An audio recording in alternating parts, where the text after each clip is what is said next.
Hi, my name is Matthew Bellisario. Thanks for coming by the BellisarioSonic YouTube channel from the heart of the Deep South on the outskirts of Birmingham, Alabama, where we talk about music, records, do record reviews, interviews, and more. Today, a wonderful interview, or shall I say conversation, with drummer, educator, composer, Sasha Mashin. I did a review of this wonderful record here on the Bird Box label here recently, and had a wonderful conversation with Sasha talking about his journey to becoming one of the world-class drummers, all the different people he's played with, different records he's played on, including this Cristiano Giardini record here, also on the Bird Box label, and also his flight from Russia, the whole Ukraine conflict, touch a little bit about that as well. So tune in for this wonderful conversation with Sasha Mashin.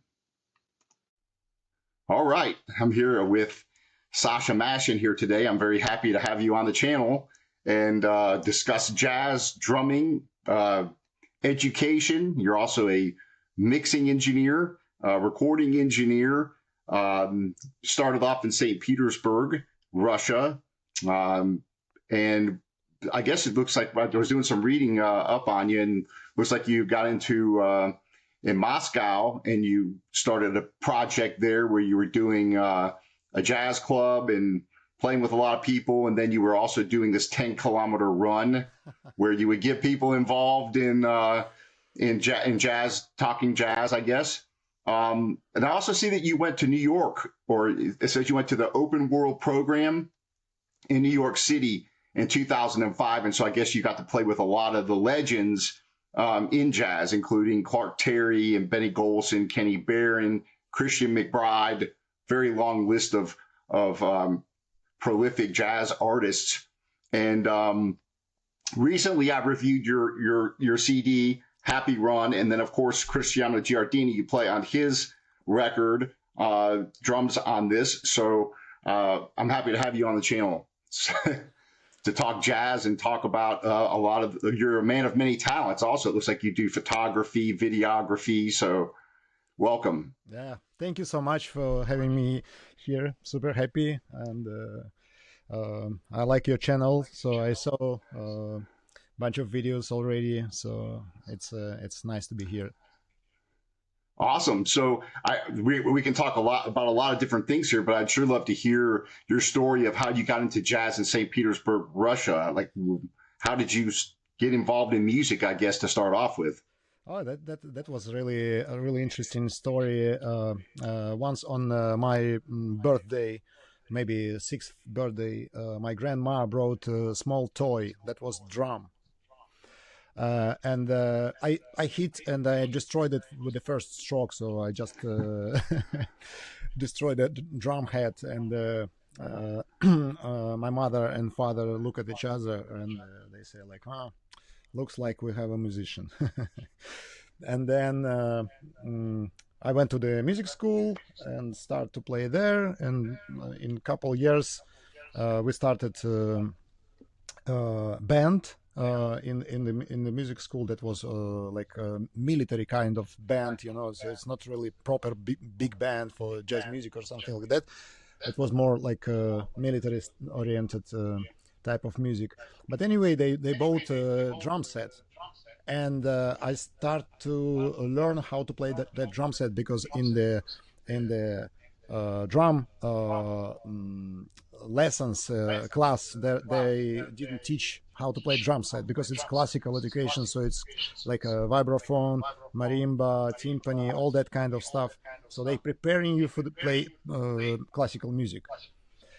Even my first drum teacher, he doesn't know how to play a drum set. So I tried to find some pans on my kitchen and start to bashing them, and some neighbors, they just heard I start to play drums, and once they came and said like, okay, we play jazz music, do you like to check to play together? And then I said yes, of course. But even if I didn't know any idea what jazz music is, I was interested, but I didn't have a drums. So those guys understood that they need to find drums for me. So they went to the some kind of day jobs to collect money to buy drums for me to play with them. So that's how I started. And then guys went to the army, and I was younger, 4 years, and I stayed in St. Petersburg at that time, and I went to the jazz club. That's how it started. So how was jazz there in St. Petersburg? Were there a lot? Was it a pretty big scene there?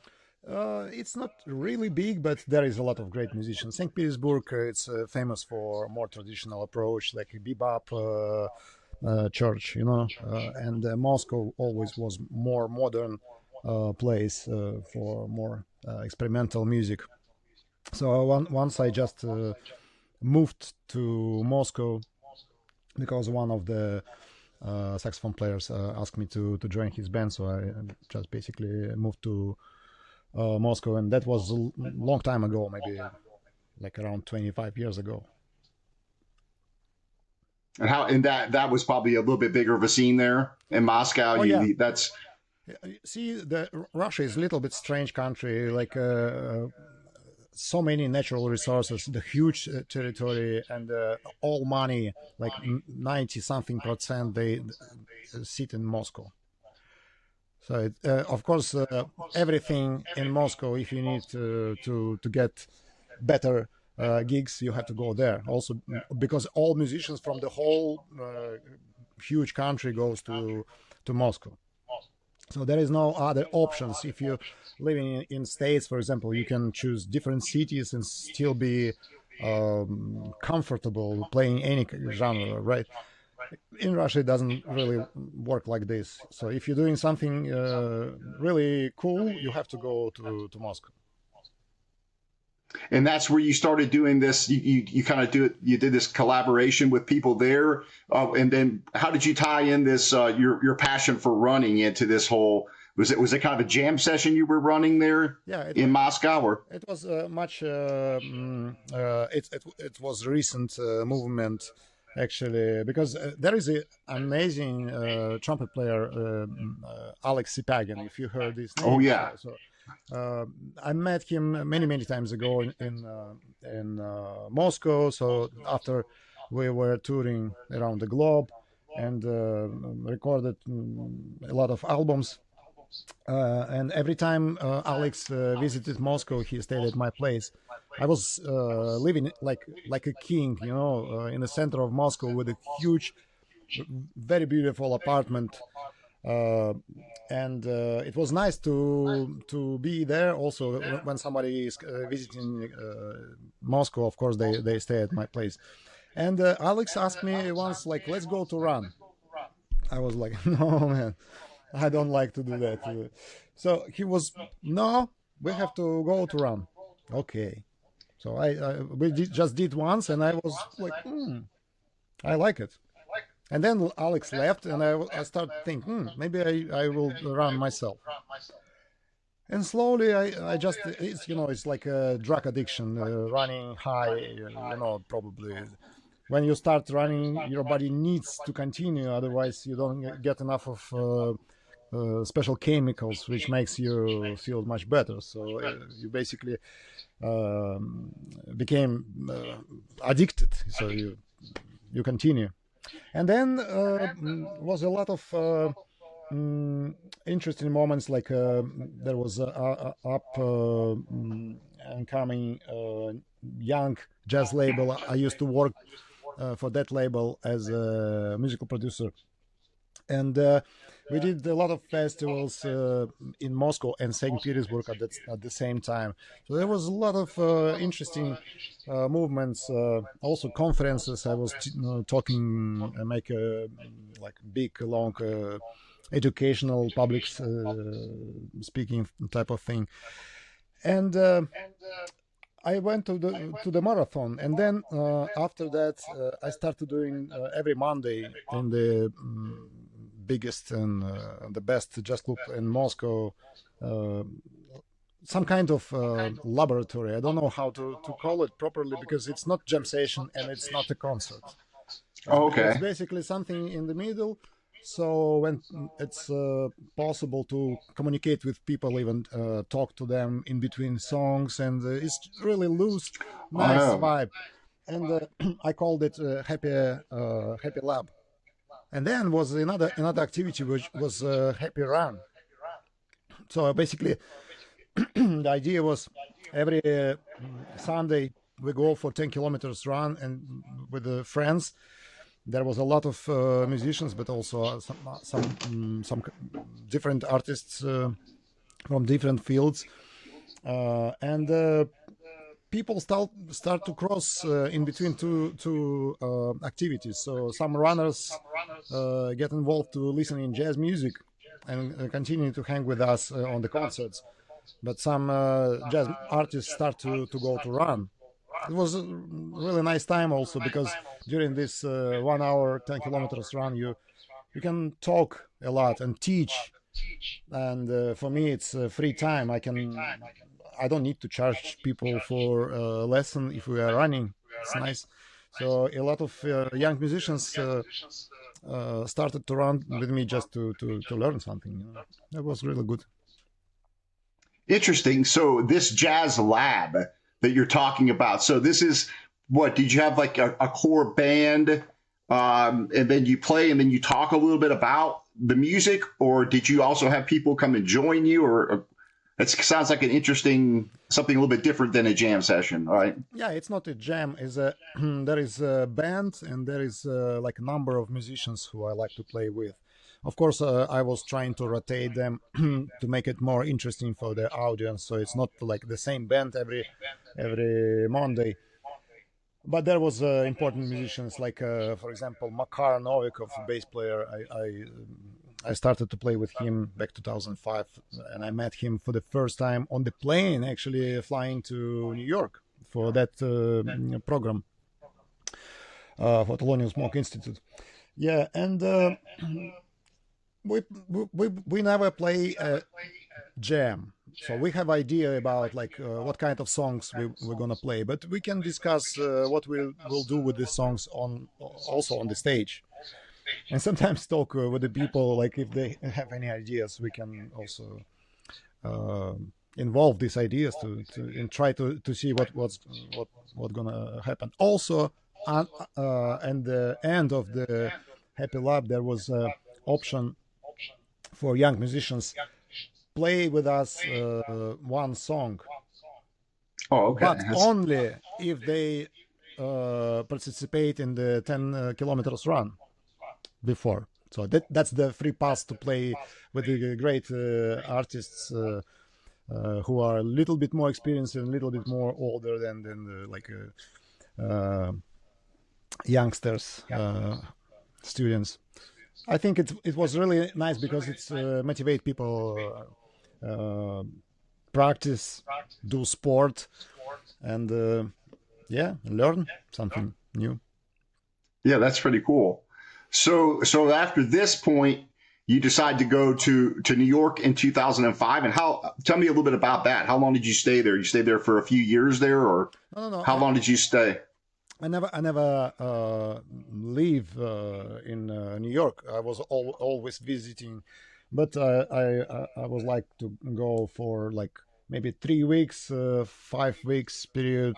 So you can feel and you can smell a little more than just touristic um feelings, which normally you have. Like you don't really understand place if you visit just like 5 days. Okay, so Right. I thought it's a good idea to go for months. But 2005 was the first time for me, and it was 2 weeks for that open world program. At that time, like United States and Russia was trying to, like make new connections, and it was seems like Russia was trying to go civilized path, and everyone was thinking that. I was actually dreaming since really a young age that my country will go and develop to something more civilized. Didn't And happen. So New York, everybody I have on the channel, most of them always say they go to New York for at least a certain amount of time, or at least to get involved, because New York has a very special place in jazz, and of course, there's a lot of musicians to play with. Yeah. Was there any certain influential people in New York that you thought really advanced your playing, or that allowed you to play with them, that Yeah. allowed you to be a better drummer, a better musician? Yeah, I think it affected me so much because I understood uh, how important to watch your and manage your lifespan, because it's not eternal. And I saw and I learned from New York people how they like appreciate every hour of their life. So I that was the probably most important idea when I back for the first time from New York. So I started to practice with double a fourth, and I was trying to not spend time doing some stupid things. It motivated me so much. So I was practicing as crazy, like maybe 8 hours a day. And of course, you see a lot of great musicians in New York. Of course, it's you wanna match yourself a little bit at least, because if you're living like let's say in Moscow, you're super comfortable because the competition is not that crazy. So you feel like okay, even if you're not practicing, even if you're not trying to grow as a musician and as a person, you still get the gig, you know. So, but when I saw like how those guys in New York, like they basically like trying to take anything, even if it's $50 gig, and yeah, so it changed a lot. Also because 2 weeks with those great musicians, uh, like Louis Nash was teaching drums for me, and Who was uh, that? Louis Nash. Okay. Yeah, and then we played the concert in Blue Note in New York with Clark Terry, Kenny Barron, and Jimmy Heath. That's Oh not wow, but that, that was that's not joke. incredible. Yeah, that's I So how did don't, you feel? How did you feel about that, getting up there to play? Were you? mm, scary at first, but then yeah, incredible. What I can say. So that was really good. How to say army jazz army for me 2 weeks after Boot camp, yeah. I come back to Moscow completely different person after 2 weeks. Yeah, changed a lot. So to tell me about what jazz albums, what were you listening to get you into jazz, or what were your first favorite jazz drummers? Who do you think you most emulate? Because you have a very unique way of playing. I'm trying to rid of influence, but it's really hard. I don't really like when you listen to someone and you can point your finger and say, "Ah, this is from like Miles." Tony play that kind of stuff with like Sure. Miles, like 67, something like that. Oh, this is from this guy. This is from the. But it's super hard. I mean, to come up with your own voice and style. This is the most difficult thing. But as far as what I started with, I remember first hero was Buddy Rich. I like it so much because I started playing with the Dixieland on the streets of St. Petersburg. So I was playing all those, fast snare drum, rim shot type of solos really fast. All my colleagues from Dixieland found that the more I play drum solos, the more money people put in our basket. So I was playing basically even ballads. I was soloing over ballads. So almost every song. That was good option to practice also on the streets. And then I moved to like bebop type of music really soon, like maybe after 2 years of playing Dixieland. Of course, Max Roach. and everything related to Dizzy and Charlie Parker, and then Coltrane, and that was the something super crazy. I remember I had a Walkman player, cassette player with a reverse, so when side A uh, is finished, it's automatically starts play side B. You don't need to take cassette and turn it. So Yeah. uh, like reverse option. So I put on every 90-minute cassette on side A and on side B the same albums. Let's say Ah, Crescent or like I Love Supreme on side A and I Love Supreme on side B, because when you go out of your house for the whole day, the energy, the battery is precious. So you don't need to spend this energy to just rewind the tape. So it was just playing all the time, and I was listening Coltrane so much, even in the night time. I had that CD player in my house with a 6 CD. You can put 6 CD, so it's play all night. And I was sleeping and listening Coltrane, and then I wake up, I take my uh, cassette Walkman, go to subway, go to rehearsals, rehearsing, play concerts, listen to music again during the trip back home, and then I turn on CDs evening and the night time. It was 24/7. so it's Elvin Jones, right? Yeah, Um, which so you basically go from this Buddy Rich, because you kind of think of the evolution of jazz drumming, where you kind of have that keeping time. Buddy Rich, of course, but you have all those great solos. Then you move into something like maybe Art Blakey. You got that hard bop where it kind of gets a little bit out there. But then when you get to somebody like Elvin Jones, the whole notion of just keeping time is kind of gone, right? You're kind of now you turn the in a sense the drums have become a larger instrument that can fit yeah. in different places. Oh yeah, yeah. It changed a lot. Yeah, I mean Elvin, he changed everything.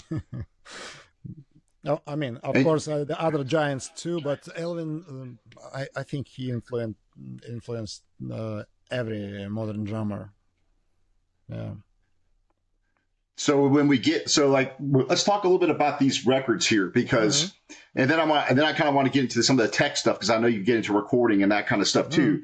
But this album with Cristiano, I had him on the channel and he said that he was really excited when he found out that you were going to be able to play on this album with him, and you went over to Lorenzo Studio, Yeah. Nightingale Studios. There, tell me about that recording experience and everything there, because it sounds like it's a pretty neat place. Yeah, of course, I was super happy. I just moved to Rome, so let's say a couple of words how I end up here in Oh Italy. yes, Yeah, I definitely want to so hear that. obviously when the so I was the guy who since 2014 protesting on streets of Moscow against Putin and regime and all this revanchism, um, um, and but every time something happened, I was like, okay, maybe okay, I need to wait. Maybe it will get better and better. When they start full scale war, I say just like I don't want to be part of this society anymore. Just like uh, I don't want to say bad words here. So, but Yeah, yeah. I was really angry. And I just took symbols and one luggage, and I left. I left to Italy because I had great friends in Italy. So of course they immediately say like, come here, and we will see what's gonna happen next. So I spent like 1 year in on north of Italy in beautiful villa with a uh, amazing person, Marielle Scandola, and Alex Sipagin was living like 2 kilometers from that place because he moved to Italy during COVID. So he living also in Italy. So it was nice. And then I asked. I was seeking for political refugee status. So I was asking basically European Union to protect me against my country because I could be easily. I think if I go back to Russia now, after all my conversations on topic of Ukraine and anti-Putin vibe, easily can go to jail.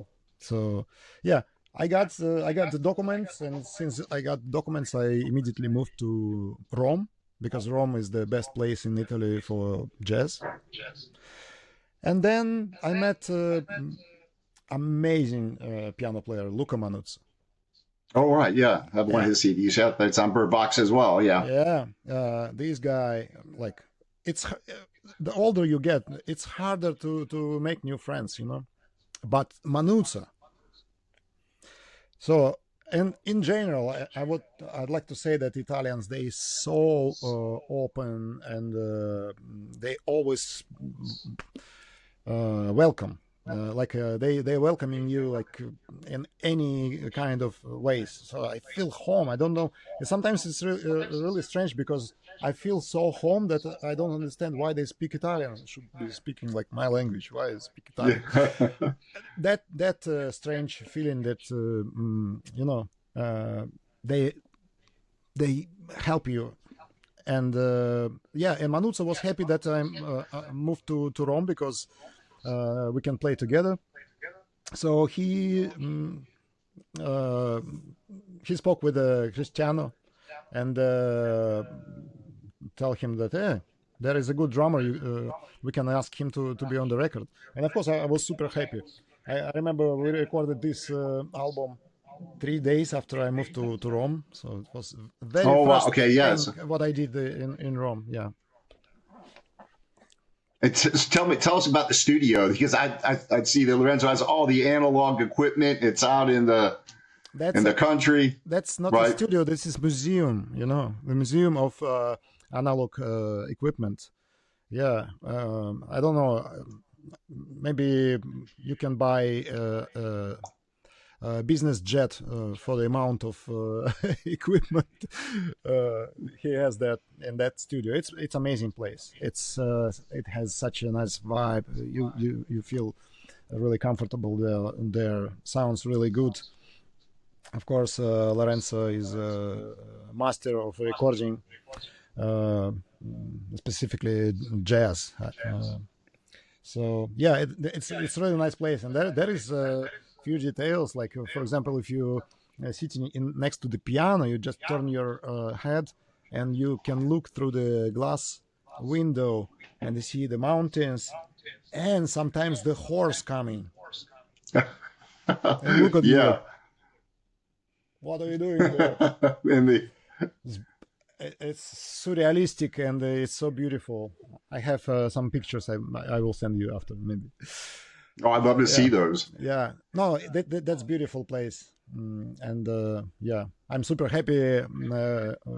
We became friends with Lorenzo, and he helped me to release that record I did for myself in. Yeah, I want to talk about that too. How was it when you came to the studio to meet these guys? Were you able to play with them before? And with some of them, yes. For example, I already played with Luca Manuzza, and I played with Paolo Ricche before, but with the other guys, no. So we just I learned music, and I came to the studio and just recorded. So we didn't even So, maybe we didn't rehearse. I think we didn't rehearse. Yeah. so pretty much it was just it was pretty easy to fit in and follow along with because I mean, being the drummer, you got to pretty much know where all the stops are and all the breaks and everything like that. Is that how do you learn something like that quickly? I mean, you don't need to spend any time to do that. I mean, there is a chart. You just put charts and you play once, and that's it.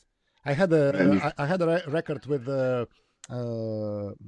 Benito Gonzalez when I was working for the Rainy Days record, and we produced this record for Benito, and McBride came and Nick Payton So we went to the studio, and one take. You never played before together. You playing one take, and that's it. Next. So if you're not prepared, forget it. It doesn't work. Yeah. So with the years, you just develop this approach to be able to focus, like relax in between takes, and then just like laser focus and to play. Maybe 1-2 takes maximum. That's it. Yeah, and a lot of the different people I talk to, they always say usually the first or the second take is what they use almost every time, because otherwise you start to kind of lose a little bit of the spontaneity and that kind of thing. Yeah. I was going to bring up Vladimir Shafronov, of course, who's from Russia, a piano player, and he was saying that he had played with you, but he also talks about, usually when they go in, they just play one time, maybe twice, that's it. Yeah. But I wanted to ask you how you met him, Vladimir. Yeah. We met through our common friend Nathan Latis. This guy was the guy who made first jazz club in Soviet Russia back 2058, and the name of the club was D58. D probably in Russia, D the first for jazz. Yeah, and I spent a lot of time at Nathan's place because he had a huge collection of vinyls, and I was coming with my cassettes and copying those vinyls for me to learn more music, because back at that time there was no YouTube, there was nothing like that, no streaming services, so it was really hard to find new jazz album. And that was the spot. And once I just met Vladimir there, and then we played a couple concerts in St. Petersburg. I think we played a few times actually.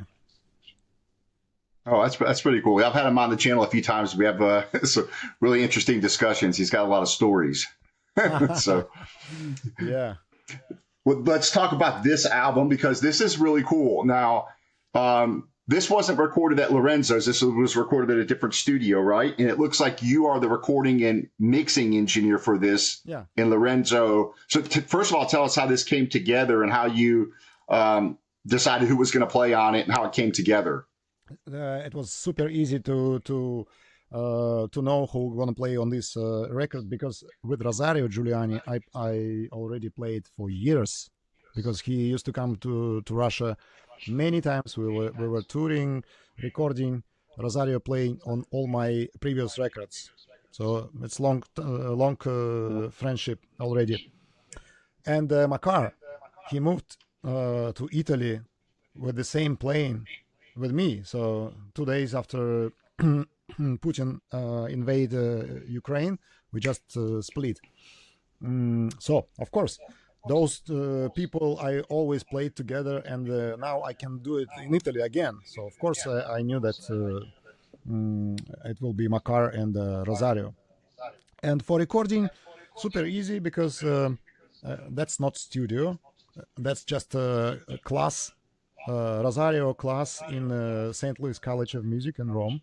So it's just normal room. I came with my recorder and all my super expensive, nice microphones like this one from amazing company, actually, from St. Petersburg, from my original town.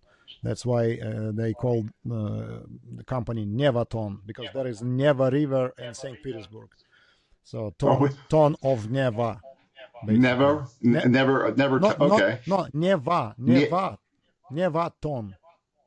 How do you spell it? N-A-N-V-A. Neva. Okay. Never. Okay. Never. Oh, okay. And so I brought all my microphones and recorder and just record. So we played completely live. There is no any amplification, maybe for the bass. That's it. And we just record there, and then I mix it, because how? Go ahead. Yeah. Go on. But how many tracks, Sasha, how many tracks are on this? This sounds incredible. How many tracks did you record? maybe 1, 2 tracks more than on the album. I don't remember actually already. Well, I mean, I mean, how many Tracks. microphones? Tracks. Yeah, Okay. yeah, yeah, Yeah.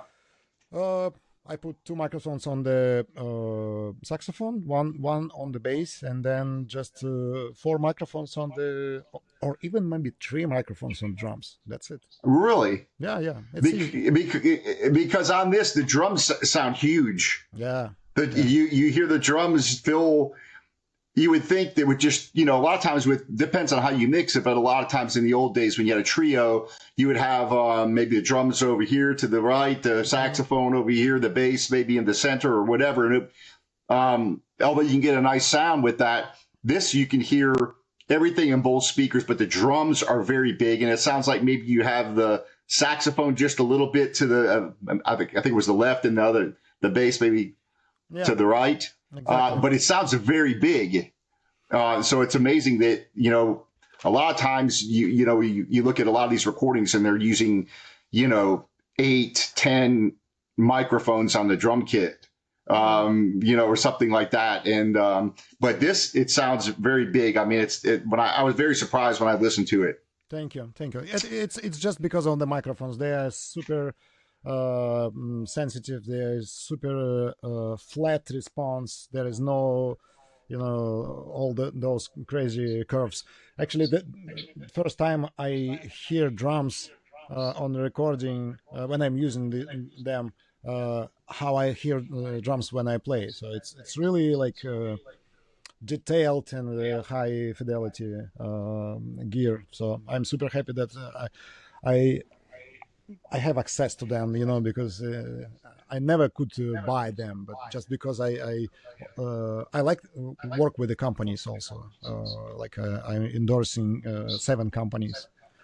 So yeah, I'm trying to help them, and they try to help me with the microphones. So now I can record. It actually started really interesting because mm, when I was producing for the label in Russia, we go to the studio, we record, and then there is a process of editing. You just put few mistakes out. Just maybe put 2 things together, and we always go and rent studio to do that type of job. But then I realized that why we even paying for the studio, because basically what we're doing, we're just using Pro Tools. I can do it myself with my laptop in my kitchen. So I got Pro Tools, and I learned how to edit, uh, saving a lot of money, and Sure. also faster, because I don't need to put in words what I think in terms of how it should be edited. I don't need to talk to engineer and explain my ideas, because it's already there. So I just doing this. That's much more efficient approach. And then I thought, okay, now I can edit, but maybe I can mix too. And I start to learning that, and also start to record a lot of live performances, because I think for the studio recordings it's a little bit easier and you can get good results. But sometimes to record live situation, that's a really tricky thing. It is hard. Yeah, and now I'm specializing on that thing, live recordings. Yeah, I did a live recording a couple of years ago. We have a jam session here in Birmingham, and Jose he runs the jam session, and so I recorded this live as a little promo CD for him, and I just used one of the Tascam Hmm. 8-track recorders, and I brought it out there and plugged it in. It came out okay. It came out pretty decent, but I was going to ask you, what kind of recorder did you use? Did you use like a digital Yeah, portable recorder like that, like the Tascam or one of those? yeah, I'm opposite of Lorenzo, who really like all these noisy, dusty things. I like transparency. I think for the classical music and for jazz, it's really nice to be able to record really flat, and then you can color it if you want. But it's important to get the most quality from the first moment. So I just using I can maybe you can see this. The upper part is sound devices. Oh, okay. It's basically meant for Hollywood type of thing. It's just super clean, super nice, flat preamplifiers. There is 8 channels for the microphones. You can put 2 channels as a line in. So it's 10 channels. You can enough for most of the jazz situations. Again, good recorder together with the extraordinary microphones. You cannot be wrong already. So you have to be really stupid to ruin this. I mean, it's you don't need to do anything. It's just you open faders. It's already sounds huge. Make sure that it doesn't clip. Make sure that Yeah. you get your yeah. You, And you never clip on this thing because it's 32-bit float bits. So oh, that's nice. Yeah. you don't need to even bother yourself with the levels.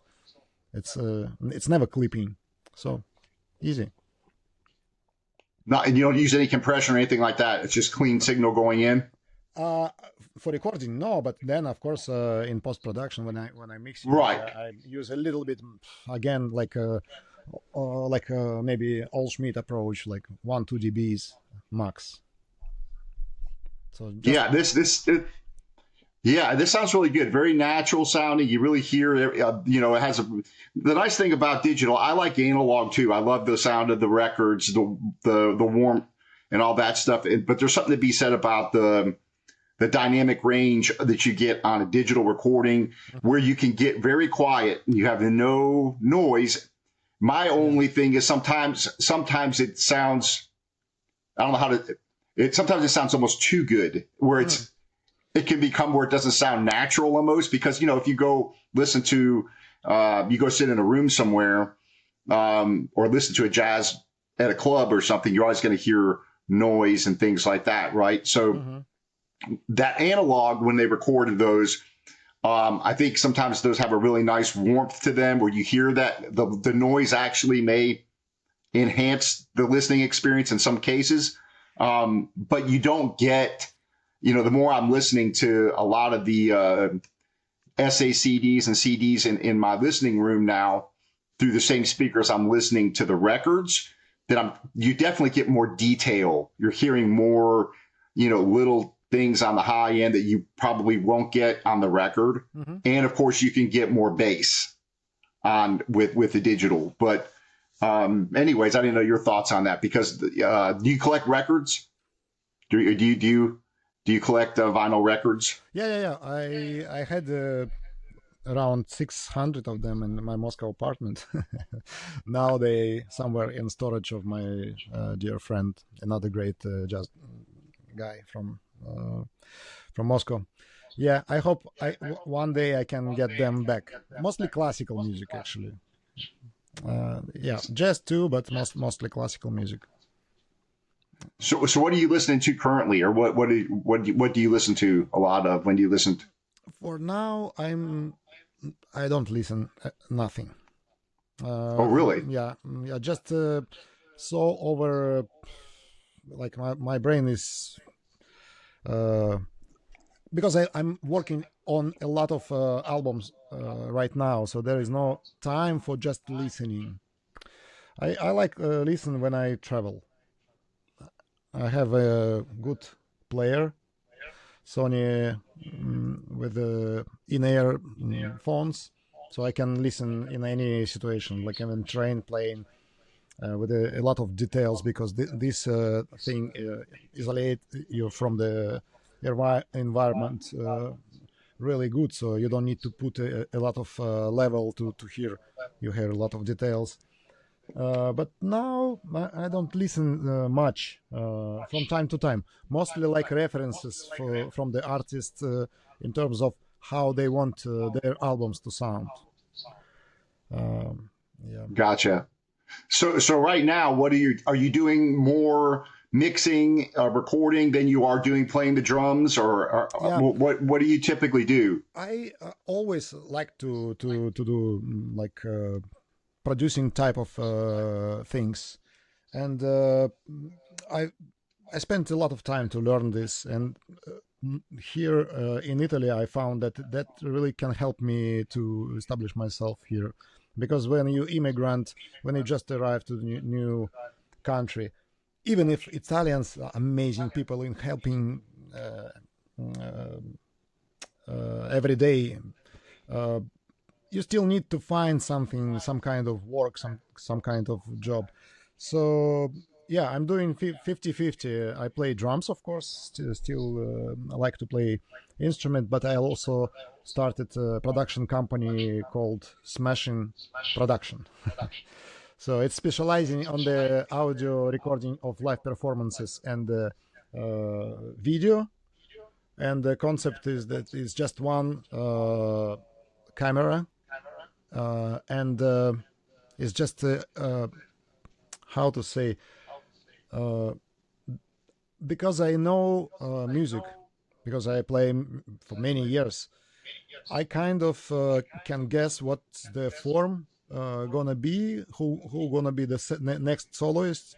So my movement with the camera on the stage, based on my musical experience, which doesn't necessarily exist if you give the camera to the best cinematographer who doesn't know music and this specific of jazz music, gonna be maybe different. And basically, I think myself like another member of the band when I'm with the camera shooting for other musicians. And I start this recently. Now we're doing with the Alexanderplatz in Rome. This is one of the most famous clubs in Europe. And we started this series of videos. Yeah, you can check on my YouTube channel if you like. There's Oh yeah, a bunch of them. I'll put links below when I put the video. But so you go in there and you record the audio on your recorder, and then you do the video and at the same time, and then you go back, and that's pretty cool. So and just with one camera. Yeah, So yeah. you don't. The idea is that super wide angle lens, and I'm just go really close to the people, to the musicians, and I'm just moving based on idea of musical form. That's the concept. Yeah. Interesting. What kind of cameras do you use, if you don't mind? Yeah, of What do course. you, I have a Sony 6400, which is not the best camera, but I mean it's professional. It's good enough. Maybe when I will continue doing this, I will get something more better level. But it's still good. I noticed that sometimes more important to learn how to use the gear than always buying the most expensive latest toys. exactly. I'll have to send you a link to the documentary that I directed here, which is on Jose that I talked to you Oh, about earlier. I want to see Um, this. I want to see this. yeah, I'll send it to you, a link, and you can watch it. But we use just very basic cameras for it, and it came out pretty good for what we had. It was all we just did it all ourselves. You know, it's kind of we didn't raise any money or anything like that, so we used all. I recorded a lot of the audio with the Tascam recorder, and then Mm-hmm. we just filmed. You know, a lot of times you'd set up a camera on a wide shot, and then you'd have like two other cameras where you would record some of the live Mm-hmm. footage and things like that. Otherwise, it was just one camera a lot of times. Well, So, I don't really like static picture, so I prefer to be ninja walk guy, you know, yeah, to yeah. because I also my camera doesn't have stabilization, so I have to be really like battery You have a smooth. gimbal. No, Oh, so it's all, yeah, yeah, yeah, that's tough. the Yeah. gimbal Well, it's a little bit too artificial. It doesn't it makes some strange movements I don't like. It doesn't.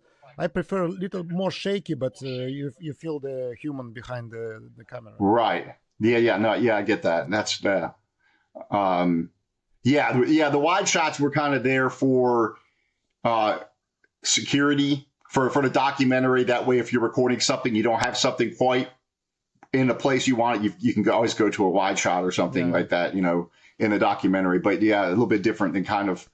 But yeah, that's pretty cool. So you do that, and so what's the jazz scene? You said you in Rome now. How you're near Rome, or are you living right in Rome Yeah. in the town Yeah, or the yeah. city? I'm almost in the center. It's a super famous place called Pineto, and you can find it in the old Pasolini movies. There I is wonder. Yeah. super famous Via Mandrione. It was famous because it was occupied by super poor people. They basically built their houses from the garbage, piece of garbage, and the whole street was just like Mumbai type of thing.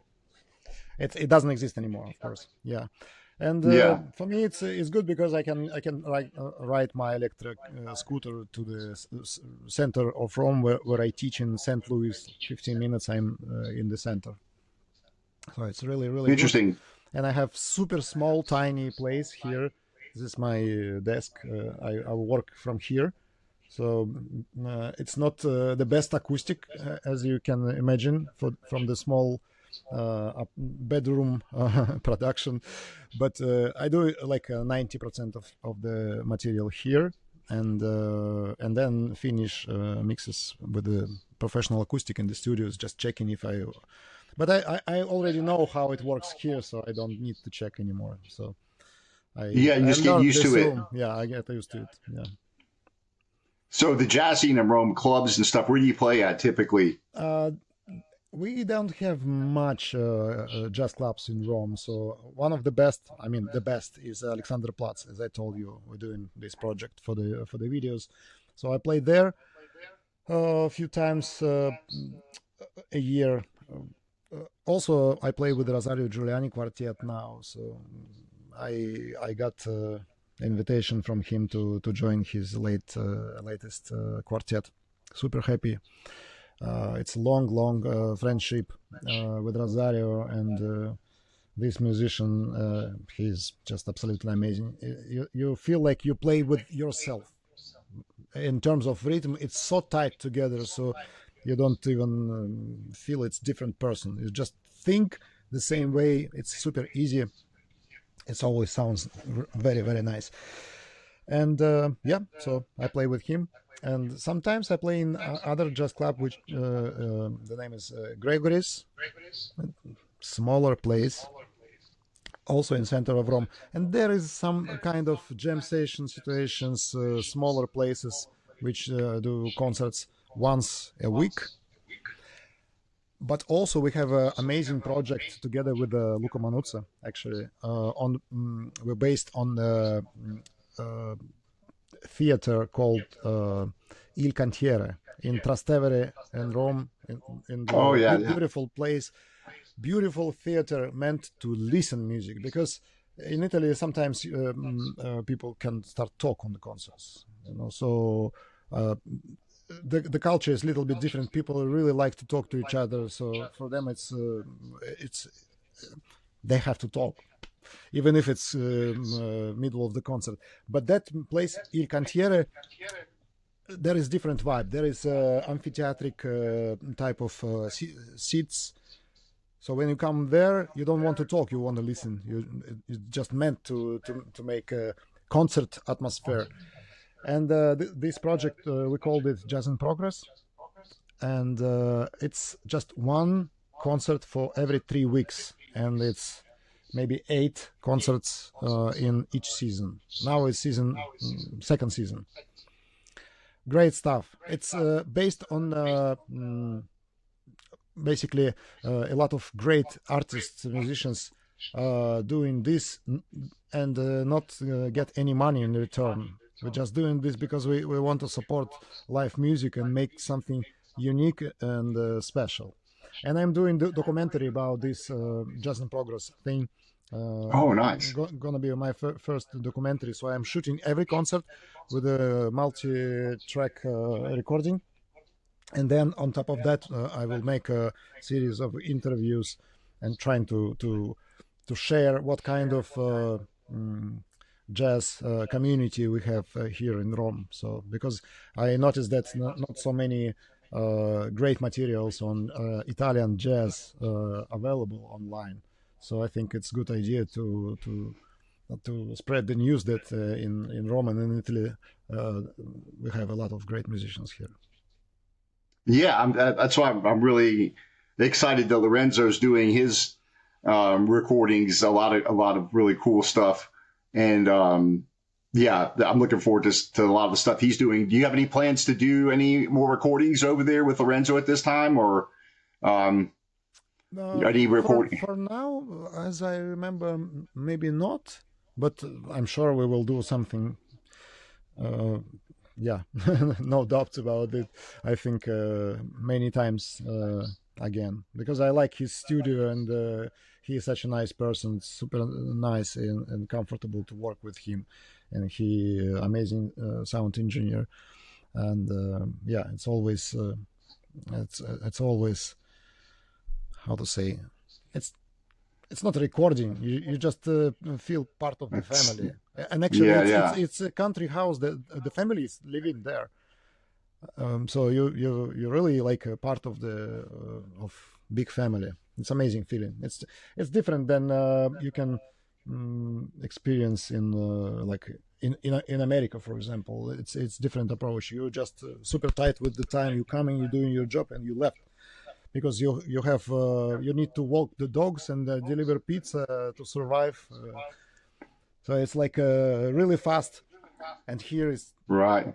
I'm learning actually because um, even in my Moscow apartment before I had that thing was made by Tim Urban. Do you know Tim Urban from Wait But Why blog? I'm not. What's it called? Tim Urban, the guy who is blogger, and his famous website blog. Wait, but why? Oh no, I don't think so. Maybe I'll send you a link. We can share with the Yeah, yeah, yeah. with the audience because this is amazing stuff. So he once did the blog post about what if you put all your life in the uh, try to visualize your life. Let's say we take someone who lived for 90 years, and we will represent every week of the life of that person with one square. How many squares will be there? And to my surprise, it's not many. Even when you see life of Yeah, that's true. 90 years, it's just like, and then you understand that okay, the first part is already gone, and then the Yeah, very last part will be probably not the most beautiful.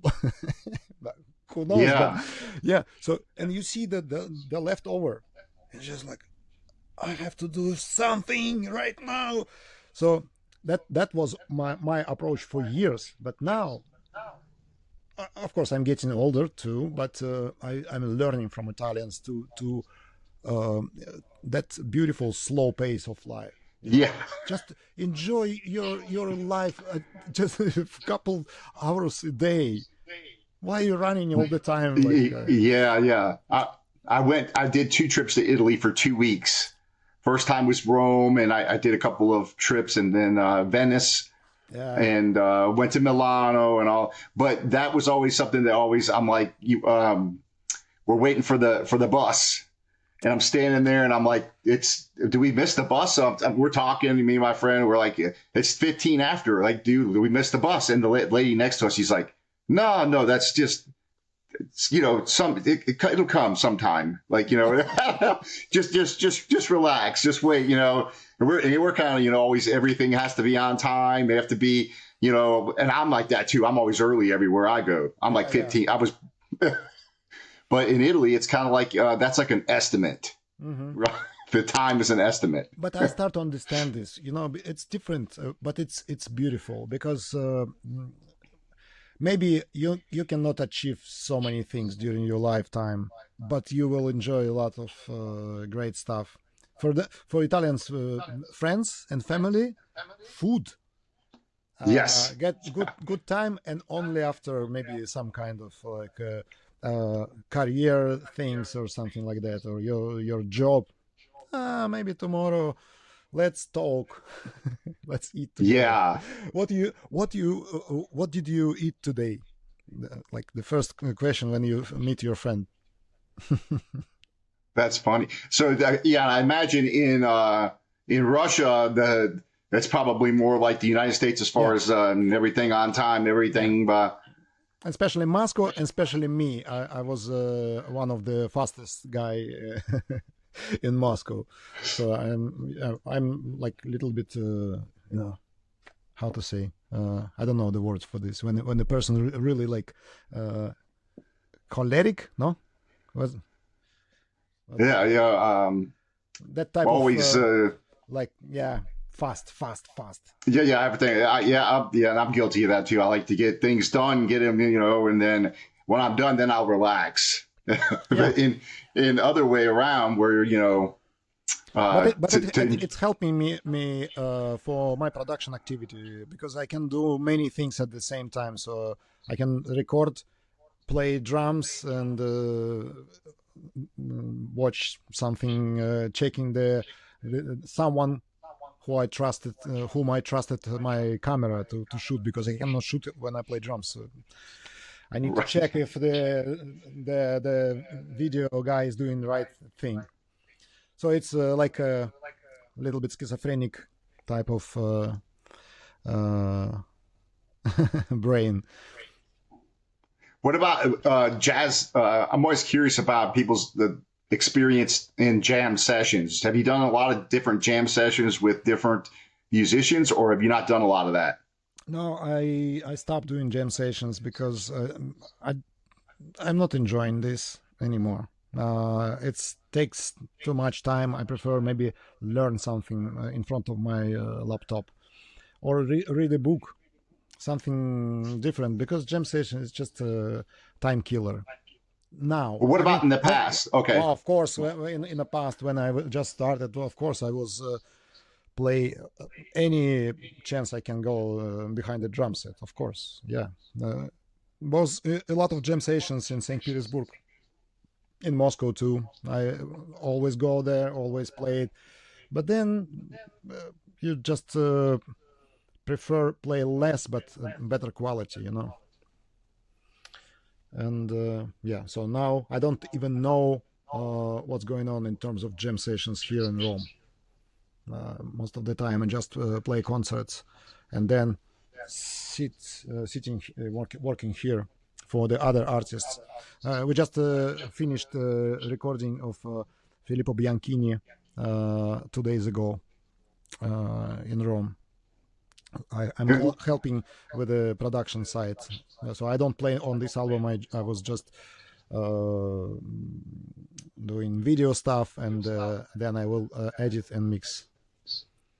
Also, So you were new album of Manuz probably will uh, released soon. I don't know details, but it's already mixed, and yeah. So there is already a few albums which are waiting time to be released. so you recorded mixed you recorded and mixed Luca's album, Yeah. or you just mixed it? Oh, okay. So No, not recording, because of course there is other engineers in the house, because it's much better doing like that way.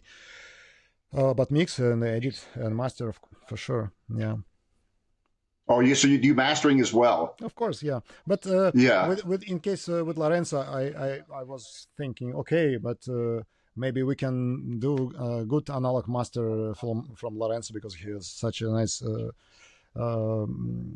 compressors, and we can do we can make it sound a little more how to say, warmer, Yeah, and it does too. yeah, It sounds really nice. a little bit distorted, with a good amount of distortion. Yeah, I think it's good idea to record really clean, mix clean, and then maybe put a little bit that extra thing, extra analog thing.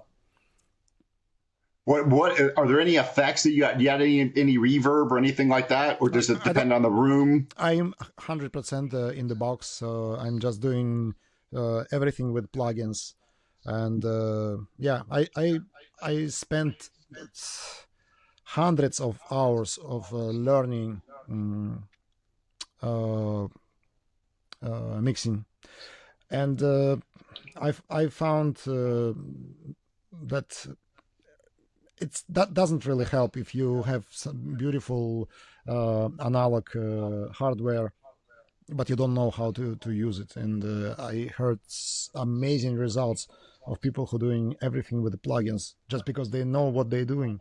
So Yeah. I think it's much better to learn your gear, and then if you really want, one day you can spend 10,000 euro for some piece of old gear. So when you're using the plugins in the box, I use Ableton is what I use. You use Mm. Pro Tools, right? I hate Pro Tools, but I use Pro Tools because it's super convenient to just take the session from the studio and continue working on this session. You don't need to re-export, put everything back. It's just you take the session, you open it and continue. And also in Pro Tools, editing is really one of the best, I think. So And then what effects on jazz? You're probably not adding too much effects in the box as far as the plugins, right? Are you just using maybe a little compression or reverb or something like that, or yeah, of course, depending on? reverberation is one of the most important things. Like I would say that the most important thing is just volume and faders.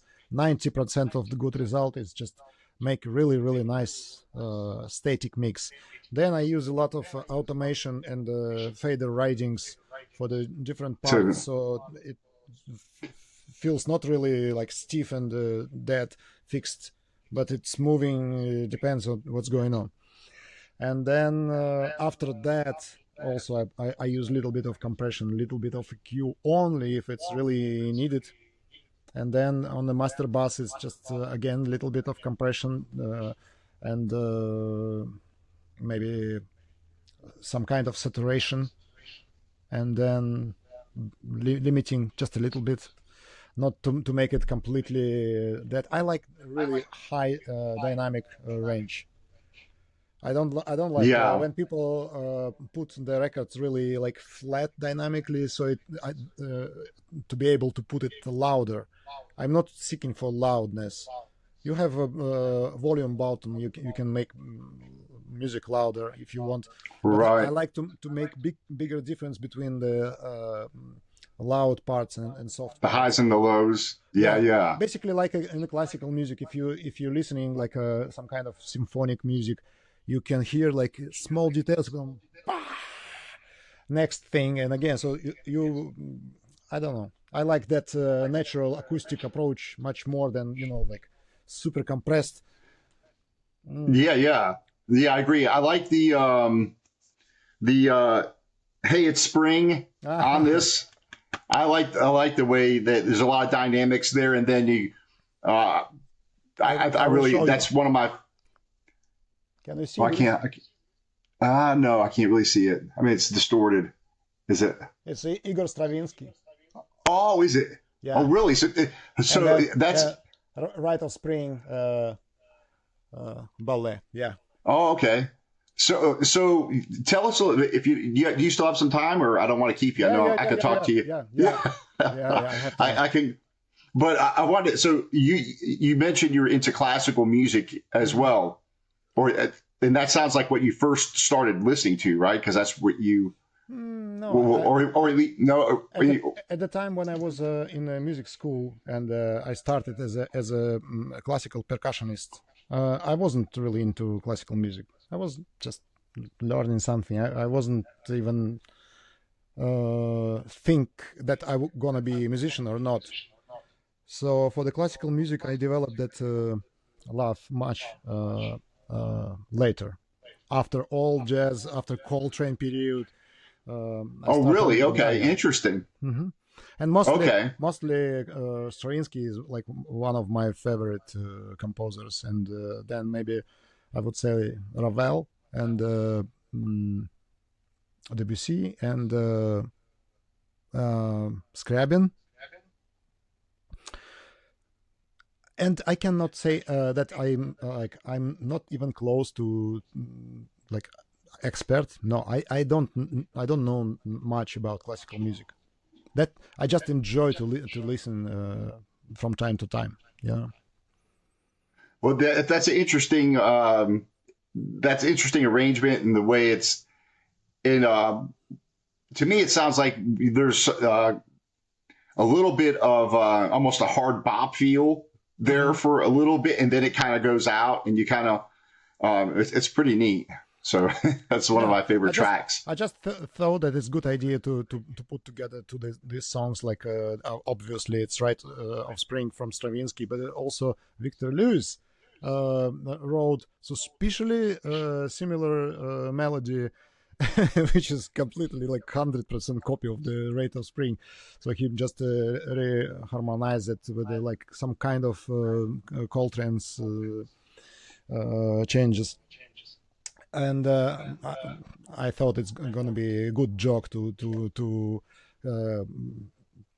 to make a name which is reflect both because hey, it's me you are talking to. Do you know this song, right? Right. Yeah. By So it's Victor Lewis.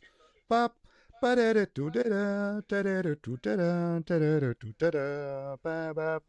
So it's basically the same music. Oh, that's why I thought to make this arrangement. yeah, and the last song on here too, the Suite at Poor Sweet, the one that Rosario wrote. Yeah. That's pretty cool too. But that's a lot of stuff going on. It's like almost a progressive type of jazz type thing going on. It's like over. It's almost 17 minutes long. Mm-hmm. Where, so how do you are those when you record these? Do you already have kind of an idea of how long the tracks are going to be? Now with No. CD, you can kind of doesn't matter if you're going to do a vinyl record, then it No. matters. But so when you recorded this, no, it doesn't. No, just play music and then see what happens and think what we will do with the um what type of format for release. So at the time when we recorded, we didn't have any idea what it could be, like what label, what kind of like CD, vinyl, or something. I just knew that it's a good moment to make a new record. Also, it's maybe even more important in terms of my liner note than music itself. For that period, for sure, because if you, I don't know if you read the liner note. Mhm. Uh, yeah, there is a story of this nightmare, what happened with Russia, and it's super crazy. So Yeah, it is. if someone has a CD, it's maybe it's good idea to also read the liner note because maybe for me for this particular record, I think liner note may be even more important than music itself. And by the way, sorry for the really bad art cover. I just yesterday read the comment in the YouTube on your channel that someone was like, "Oh, what a stupid art cover." Oh, Yeah. yeah. Yeah, I was at that. Yeah, he was like, "Oh, I don't like." Well, when I did the review, I was like, well, if you look at the cover, you might not know it's a jazz record. So, but there's a story behind it, and that's why I Yeah. explained a little bit about that. Yeah, But yeah, yeah. Together with the liner note, it may maybe bring more ideas why I run because I just can explain for a second. For me, all running is one of the best thing I can do. Like I really enjoy this process. But when war started, everything was so like meaningless and depressive. So for me, that idea of running became like success escape. So I was running out of something. That's why I keep this name for recording Happy Run. So it basically means that I'm uh, I did successful escape. Yeah, regarding that, I don't get into a lot of politics on this channel. I try to stick to the music stuff, but Okay. it's an interesting situation because in the United States, the whole Ukraine conflict is there's a very divided opinion on this. You know, you have for the most part, people just want it to stop. I really most people I talk to, they just want this to ceasefire. They want the killing to stop, and they want to figure out some kind of a resolution. That's kind of what most people's opinion about it is. And there's a lot of people that that favor Ukraine, although a lot of people I talk to do not like Zelensky one bit. And then you have a lot of people that do not like Vladimir Putin. They think he's a dictator, a tyrant. So for a lot of us, I think, and speaking just for myself, I can, you know, because you can read different things on both sides, and I don't like the fact that obviously he invaded Ukraine. I think that was a big mistake. But at the same time, if I look at it from the United States perspective, if what was happening in Mexico, for example, was happening, the same thing that was happening in Ukraine was happening in Mexico, the United States would probably have done. So anyways, I don't want to, I like to hear your opinion because you lived through it. And I obviously have not. So, but obviously you didn't agree with that and you left. But what about I hear things about the Russian speaking people in Ukraine that were also say that they were abused and they didn't like the way they were treated by the Ukrainians, but I don't know. So yeah, tell us a little bit about that. I don't really I want to hear your opinion. There is no problem with the Russian language in Ukraine. The problem is the balls of Vladimir Putin and the idea that he wants to stay in power forever, and he really believed that he can make it really quick, and that will be that will bring him a lot of support, and he can survive during, even if he killed a Russian constitution, because he changed it such a way that he can basically stay in power forever. So that was the idea. And then when he realized that it's not happening for 3 days as he dreamed, that was already too late to go back. That's how it all started. But I don't think there was no any reason to do that, because there was no threat for Russia. That is just made up story by him just to stay in power. Yeah, and I know that since 2014, when he just took Crimea and said like, this is mine now. No, right. No. That's and just go to attack, invade country, and not just some country. I mean, Ukraine was closest country to Russia. It's terrible.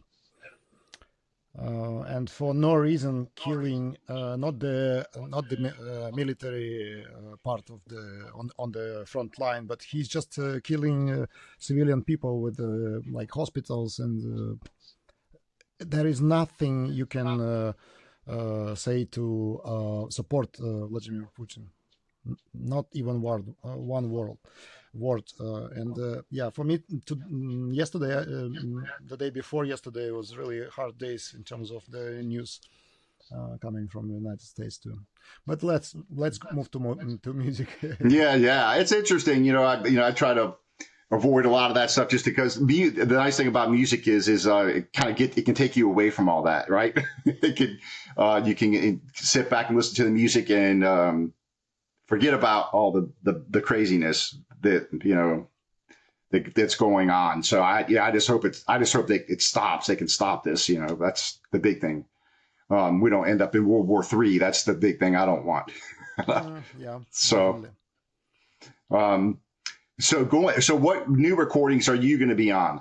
What new albums that'll be coming out? Have you done any recordings that you're going to be releasing here anytime soon? Yeah, we did a record with Luka Manuzza, his new album we preparing for record next his album, even if the previous one is not really released yet. Then we gonna record first album of amazing young vibes player Jordan Corda here in Rome. Amazing music, amazing arrangements. I'm gonna play on both these records and mix and edit everything, probably master. Uh, what else? Um, yeah, for now I think it's just two of these new albums and three albums I'm mixing right now. So it's like altogether like 5 albums we're working on. And will you be mastering all of those as well, or do you like to send mastering to other people sometimes, It also depends on label, because certain labels they like to keep their sound profile, so it's more or less sounds like them. That's important to for the labels Oh, to I be got you. consistent for the type of the audio. So in this case, of course, I just mix and give master to the label, but I can do master too.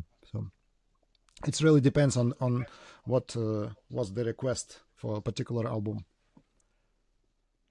And so, do you have time to talk a little bit about mastering? Because I'm always curious. Yeah. That when it comes to mastering, I had Andreas Mayer on not too long ago, who's a big mixing, recording, mastering engineer who does a lot of classical. But he was talking about how they do different masters for if you're going to do vinyl, CD, or perhaps streaming now. Apparently, so how do you go about going for the same consistent sound? Or you pretty much are doing digital? Yeah. For the most part at this point, right? Yeah. So it's going to be pretty much one master. I noticed that a much bigger difference, not because you're using analog or versus digital.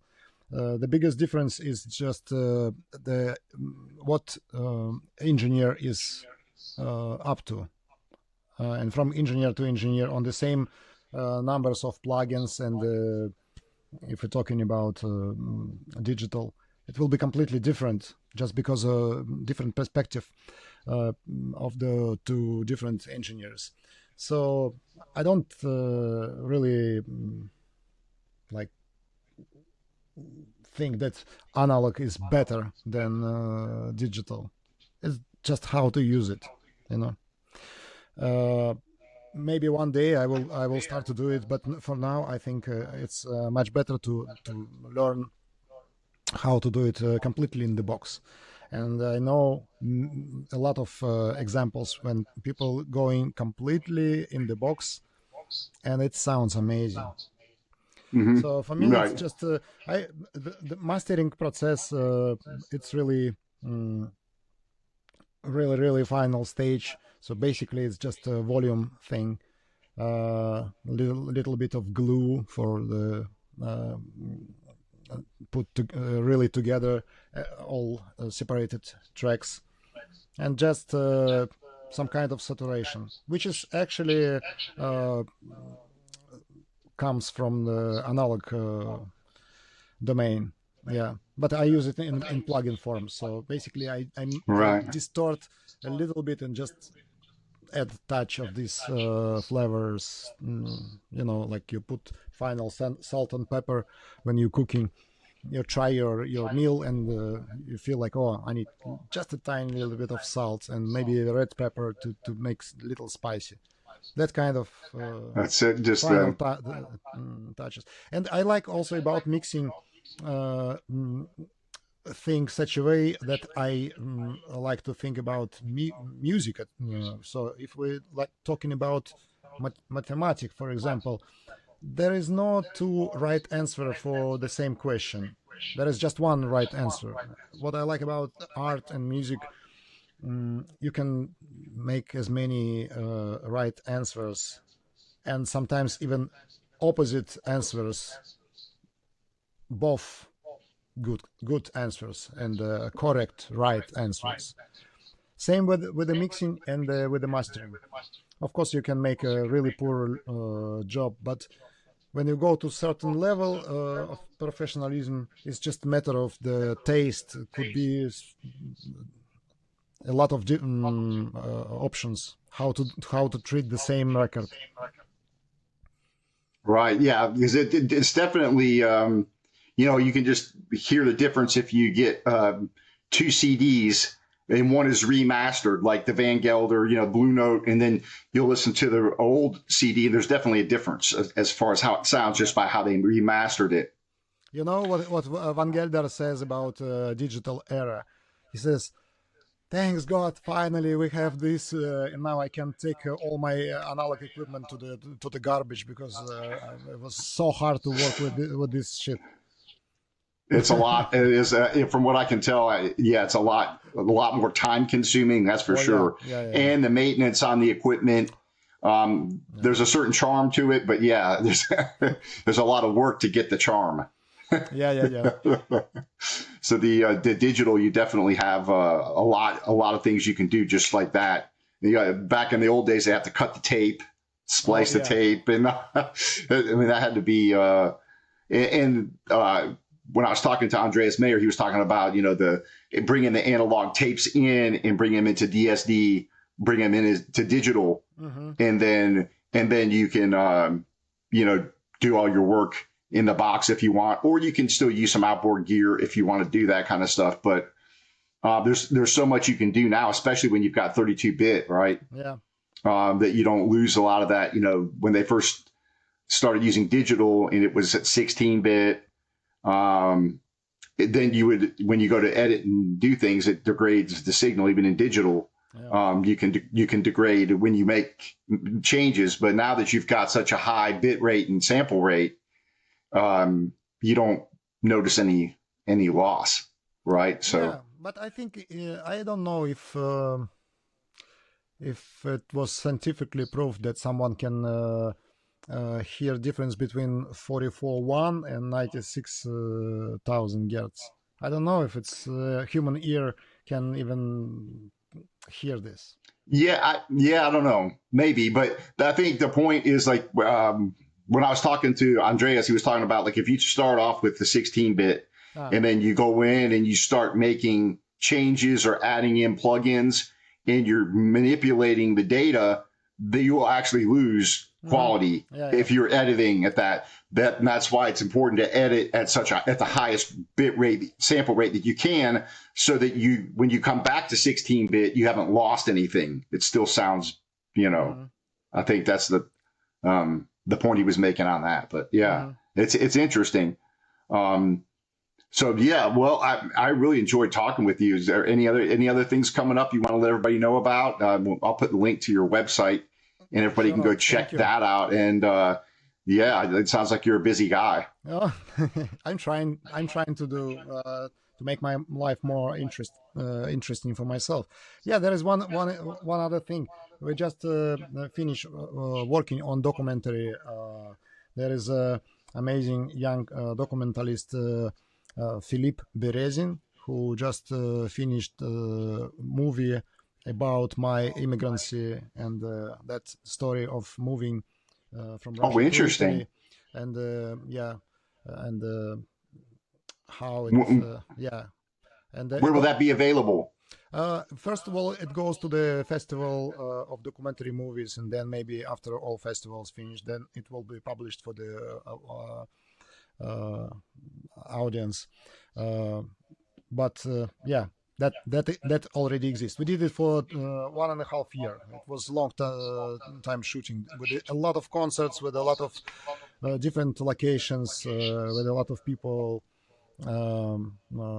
doing interview. It's interesting. It's basically telling story that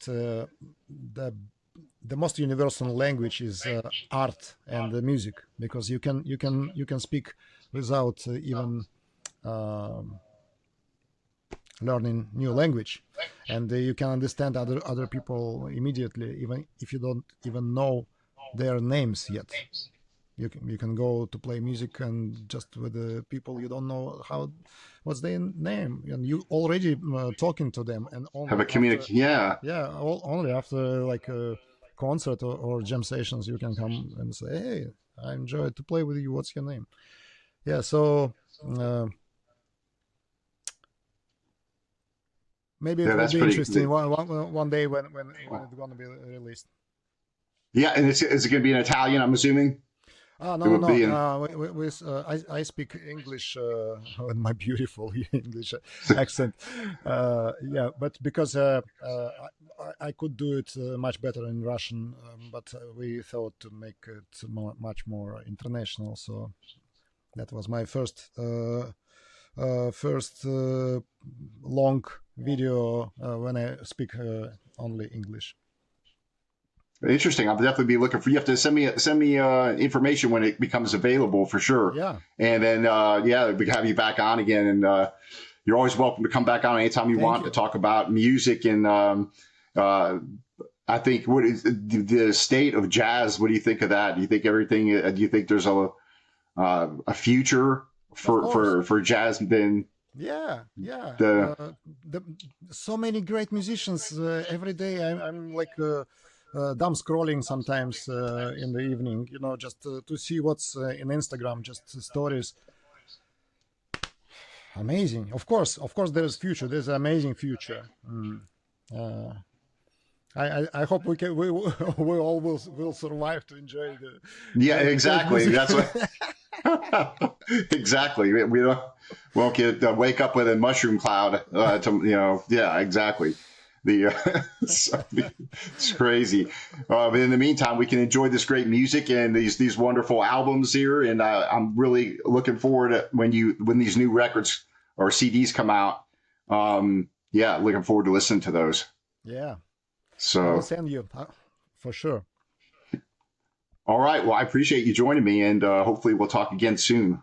Thank you so much for your invitation. It was nice to talk to you, and I hope it was interesting for your beautiful audience. And hope to see you again. Yes, definitely. All right. Okay.